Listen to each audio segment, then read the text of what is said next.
ओम साईं राम। हर हर महादेव। आज का रात्रि संदेश। भगवान के मंदिर मस्जिद जाना, उनकी पूजा आराधना करना, ये शारीरिक कर्म है जो हमारे तन का कर्म है। लेकिन उस ईश्वर को जानना, उन्हें पाना एक मानसिक कर्म है जो हमारी मन और आत्मा का कर्म है। अगर ईश्वर को पाना है तो हमें मन से और आत्मा से उस ईश्वर का ध्यान करना होगा। जब भी हम भगवान का नाम लेते हैं, उनका ध्यान करते हैं, तब हमारा मन यहाँ वहाँ भटकने लगता है, क्योंकि ध्यान करना कोई सहज कार्य नहीं है।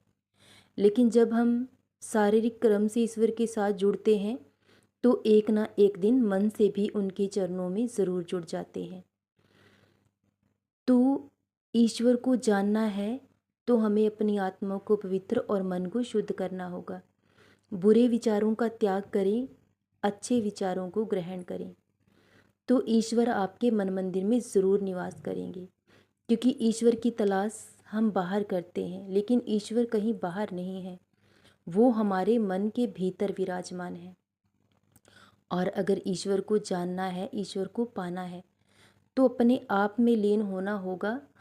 अपनी दृष्टि को अंतर्मुखी बनाकर अपने आप में ही लीन होना होगा, तभी हम ईश्वर को पा सकते हैं। और उस ईश्वर ने अनेक रूप धरे हैं, लेकिन परम पिता परमेश्वर एक ही है। क्योंकि आज अगर एक घर परिवार में 4 लोग भी एक साथ रहते हैं, तब भी वो एक मत नहीं है, क्योंकि सबकी दिशा अलग है, सोच अलग है, विचार अलग है। हम 4 लोगों को एक साथ जोड़कर रखने में खुद को असमर्थ समझते हैं। हम उनको एक सूत्र में बांधकर नहीं रख सकते। तो ये दुनिया, ये संसार, ये लोग कैसे एकमत हो सकते हैं? इसलिए उस ईश्वर ने अनेक रूप धरे कि आपको जो अच्छा लगे, जिस रूप में भी आप ईश्वर को माने, उनकी पूजा करें, उनके नाम जाप करें। क्योंकि रास्ते अलग अलग हैं, लेकिन मंजिल एक ही है, उस परमात्मा को पाना, उनका ध्यान करना। और जब हम ईश्वर से जुड़ते हैं तो हमारी आत्मा, हमारी भावना, हमारा मन उस ईश्वर के चरणों में लीन हो जाता है। जब भी भगवान का हमें दर्शन होता है या हम उनका नाम ही जाप करते हैं, तो हम भावुक उठते हैं, हमारी आंखों से आंसू झलक पड़ते हैं। आप चाहकर भी खुद को रोक नहीं सकते। तो इसे ईश्वर कृपा के लक्षण जानिए कि आप तन मन से ईश्वर के साथ जुड़ चुके हैं और अब आप पर ईश्वर की कृपा शुरू हो चुकी है। अब आपका वक्त ज़रूर बदलेगा। अब आपके जीवन में ढेर सारी खुशियाँ होंगी, क्योंकि बिना उनकी मर्जी के कोई उनका नाम भी नहीं ले सकता। और जब तक इंसान के बुरे कर्म समाप्त नहीं होते, तब तक वो ईश्वर के चरणों से कभी जुड़ता भी नहीं है। लेकिन जब पाप कर्म समाप्त हो जाते हैं, तब हम उस ईश्वर से जुड़ जाते हैं, क्योंकि उनकी कृपा के बिना कुछ भी संभव नहीं है।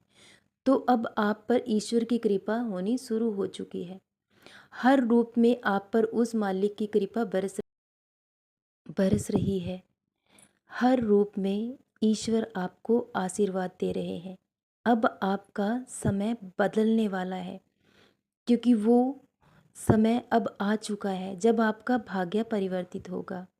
मैं जानता हूँ मेरे बच्चे, बहुत देर लगी है, लेकिन जब भगवान देरी करते हैं तो वो हमें बेहतर से बेहतर देते हैं, जो हमारी सोच से भी परे होता है। तो आप चिंता करना छोड़ दीजिए। जिसने आज तक संभाला है, आगे भी वही संभालेगा। आप चिंता की जगह उस ईश्वर का चिंतन कीजिए, बाकी सब उनके चरणों में सौंप दीजिए, क्योंकि वही संभालने वाले हैं। और जब आप इस बात को मानते हैं, आपको पूरा विश्वास है कि कोई है जो आपको संभाले हुआ है। इतनी बार टूट टूट कर बिखरने के बाद भी आप कभी गिरे नहीं, तो इससे तो यही तय होता है, यही निश्चित है कि कोई शक्ति है जो आपको संभाले हुए है, तो वो कभी आपको गिरने नहीं देंगे। और अब परिवर्तन शुरू हो चुका है। अब आपका जीवन पूरी तरह से परिवर्तित होगा। जीवन में जो चाहोगे वो पाओगे। धन की कमी अभी कभी जीवन में ना होगी। माँ लक्ष्मी जी की कृपा सदैव आप पर बरसती रहेगी। जीवन की सारी खुशियाँ एक एक करके आपके पास फिर से लौटेंगी और आपका जीवन खुशियों से महक उठेगा। अब दुख कभी जीवन में लौट कर नहीं आएंगे।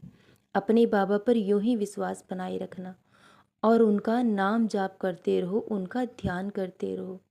बाकी सब उस मालिक पर छोड़ दो, क्योंकि वो हमें कभी गिरने नहीं देंगे। सदा खुश रहो, सदा जपते रहो। ओम साईं राम। हर हर महादेव। शुभ रात्रि मेरे बच्चों।